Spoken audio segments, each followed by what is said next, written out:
Jaffe. I read a study coming out of Belgium that found that teens who spent more than 1,000 hours swimming in chlorinated pools had more than 8 times the risk of developing asthma or allergies compared to kids who usually swim in pools using a copper-silver disinfecting method. Now, I imagine they're talking about swim teams, not run-of-the-mill summer usage. But my question is... And it's inside. You know, there's a big correct. difference between inside and outside. So my question is, if the pool is outdoors, fresh air, not gassy air, as in the indoor pool area, and children wash off with fresh and clean water after swimming, is there risk for asthma and other bronchial issues later decreased? And is the copper-silver cleaning method really that much safer? Several questions, all of them important. My understanding is that young people should not be exposed regularly to indoor environments like swimming pools that use chlorine. Most schools today, I think, use bromine to replace chlorine because it doesn't have the smell. It's an oxidizing substance. It is effective, as is chlorine, but it's not recommended. It's a work-alike that doesn't work, in my opinion. The method that I'm very familiar with is called ultraviolet light. So it's a whole different way of cleaning. You can't just switch from a brominated pool to what I'm talking about without a big capital investment. But if you're doing your pool from scratch, you really might want to have a combination of a charcoal block filter and something that shines ultraviolet light on the water as it passes through.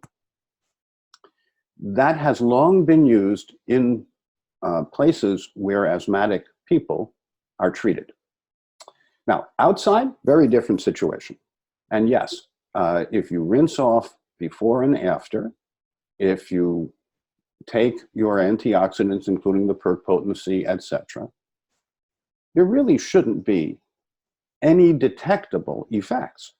Now, if a child gets red eyes, if a child gets, you know, their sinuses swell a little bit, or their mouth swells a little bit, that's a child who's sensitive. And that child needs to be away from any kind of chlorinated, brominated, etc. Pool. But that's very unusual. And before you would get asthma, there would be something observable. You know, like the eyes are very sensitive. You know, a little bit of soap in your eye and it turns red. The eye likes a low redox. The eye likes to have tears that are made of oil as well as water. The eye likes to have ascorbate in abundance, bathing the cornea. The eye doesn't like to have chlorine or bromine in it. Now, do you help the child if they wear goggles? Do you help the child?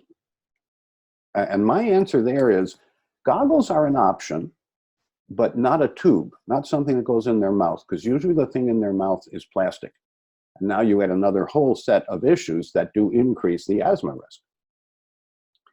So I guess the takeaway message is outdoor pools are pretty much okay. I am not really expert in the copper-silver technique, but I know it is recommended.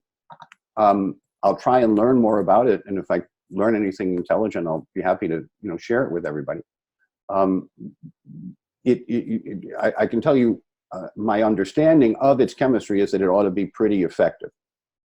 It's basically a zeolite. So you have the copper and the silver on the surface of an amorphous matrix with a very large surface area. And as the water comes by, the copper and the silver will oxidize anything that needs to be oxidized. As you can tell from my earlier comments, I prefer to either prevent the chemicals from getting in the water to begin with or take them out with a carbon block or a carbon block and sand, very traditional ways that for a long time have been used, to purify water.